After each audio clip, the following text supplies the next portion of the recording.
630-895-9530. That's 630-895-9530 or jeffbuysyourhouse.com.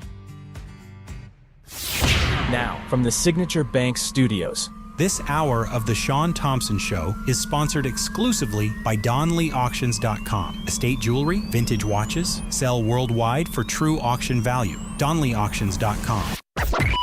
AM 560, The Answer. Lord, I can't change. Won't you fly free? California, Gavin Newsom. You want to talk about the separation of wealth and poverty? It's everywhere Democrats exist. And all of the programs in the name of the poor, that's the money that's stolen. California is an absolute disgrace. But is it second or third to Illinois or to New York or to New Jersey? Therein lies the problem. It's the governing that keeps you on the poverty wheel. Christine, West Rogers Park. Now, explain the difference. Where is the dividing line between West Rogers Park and East Rogers Park? I thought it was just Rogers Park. No, it's Ridge Avenue. All right, fair enough. See, you knew it right away. Boom. Now, if somebody does that with Melrose used Park, to be Sheridan. you know, when Stone Park, when they have the East Stone Park, they try to be West Melrose Park. I cannot name the barrier because it is Stone Park. But go ahead. Well, I don't know the gangs, but I was just thinking for years, if Illinois always wants to tether themselves to land of Lincoln, who I believe was actually born in Kentucky, Yes, he was. I think we should just change our plate to nobody in custody.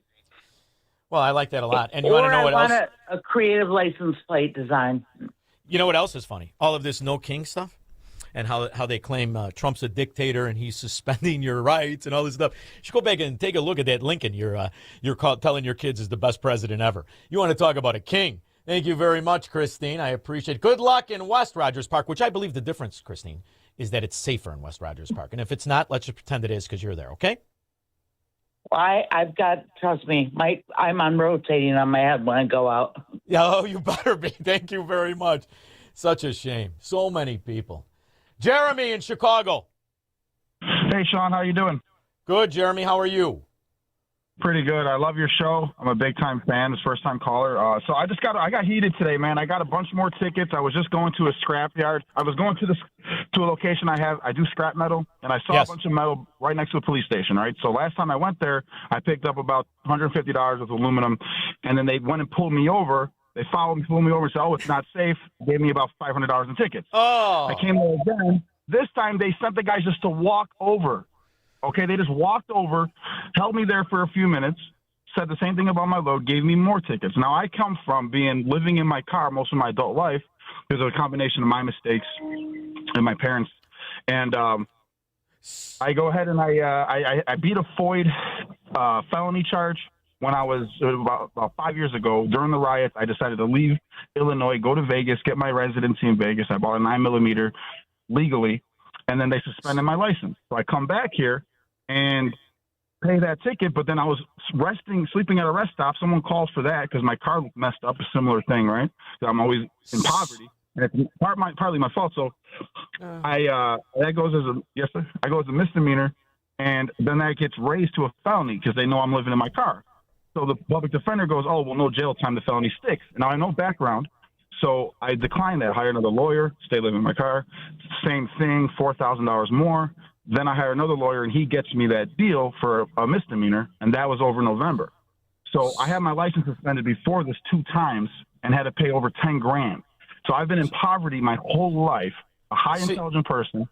Well, here's the problem with the system, the way it exists. And you're right. Those are taxes, right? Everything's a tax, and the fees and the lawyers. But there's so many things here. So tell me how old you are, if you don't mind. Give me a ballpark. I'm 37. All right. What do you have any? All right. I want you to give us your number. All right. We're going to put you on hold, but I'm going to tell you something that I think is. I see it and I live it and I've witnessed it and I'm watching it right now. Illinois has killed small business, the opportunity to hire. They have destroyed it through things like this. Hang on one second. Governor J.B. Pritzker here.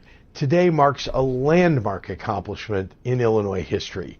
the anniversary of our state's minimum wage increasing from $8.25 to $15 an hour. Now, I'm just giving you that, but that's the acorn of the problem. So it's very difficult for small businesses to employ and to grow. It's all very different, which is why Illinois is one of the fewest private sector job hires ever. So if you're not working for the government, it's like the Soviet Union. If you're not working for the government, you're on the chopping block. If you don't, and if you own a business, you're thinking about closing it. So two things. My advice number one to you is go to a state that doesn't have these kind of Democrats in charge. I think any state will give you a better opportunity to employ yourself. However, a lot of people can't leave the Illinois area. So what I'm going to do is reach out to a few people I know and see if we can get you something. Are you all right if I do that? That would be amazing. All right. So you're going to hold on, all right? And we're going to get your number, and you're going to stay in contact with us, okay? Absolutely. May I say one more thing? Absolutely. In my opinion, just listening to the show and doing this and studying psychology, my biggest advice is when you look at your dog or your cat, for people who are listening, right, and anybody, don't look at them more valuable than a Democrat or a Republican. Those are human beings. Those are Americans first. All right? Their job, they're all shaking hands with each other, is to separate us. And then my opinion on the segregation thing is if we give up part of our land to them, they're just going to infiltrate the remaining part eventually, and we'll be forced to separate again. It's a never-ending cycle.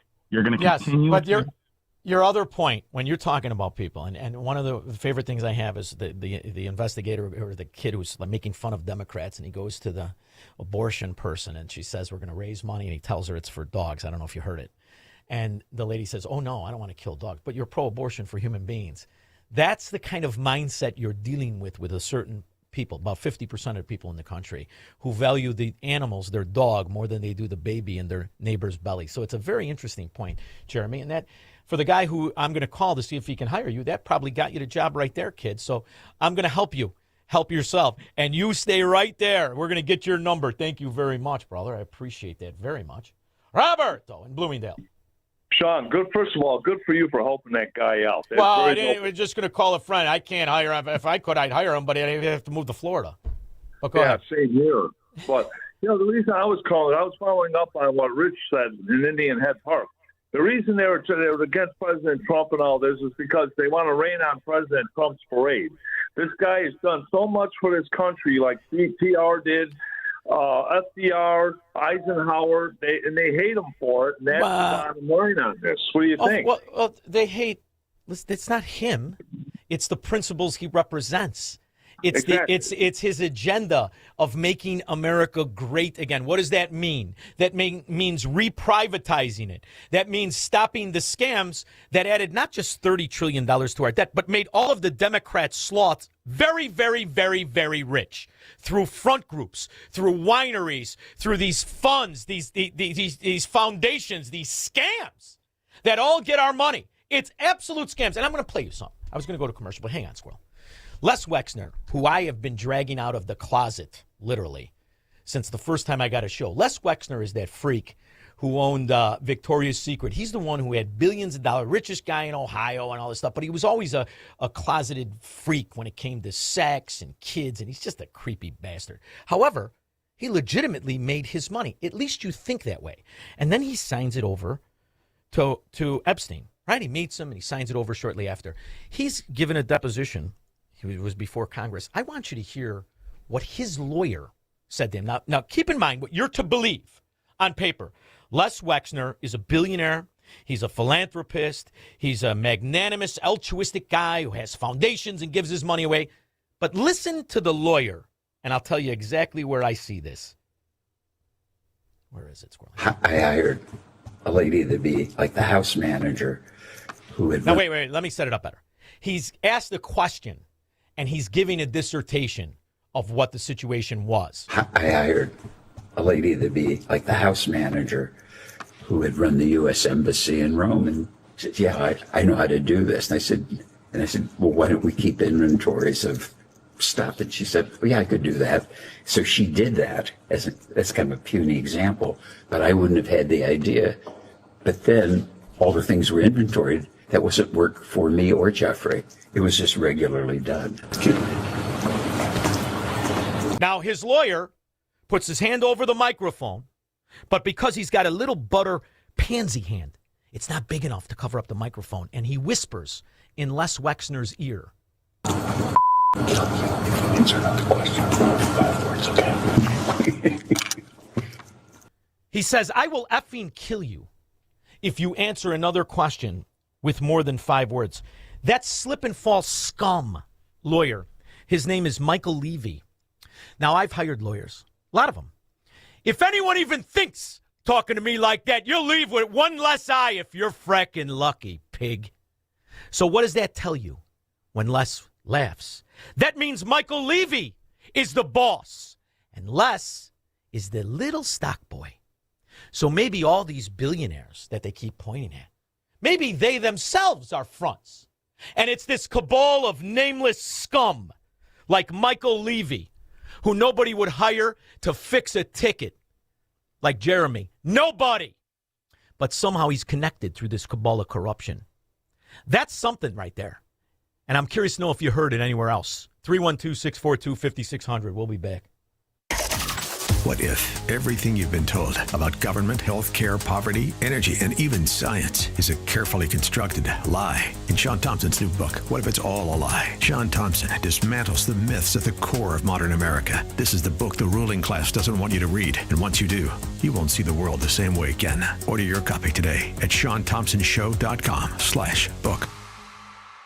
Signature Bank is Chicago's fastest growing independently owned business bank. It's a bank that cares about your business and is invested in your success. I'm Dan Proft, and I know this because Signature Bank is my business bank. Hi, I'm Chris Johnson, CEO of Classic Cinemas and proud customer of Signature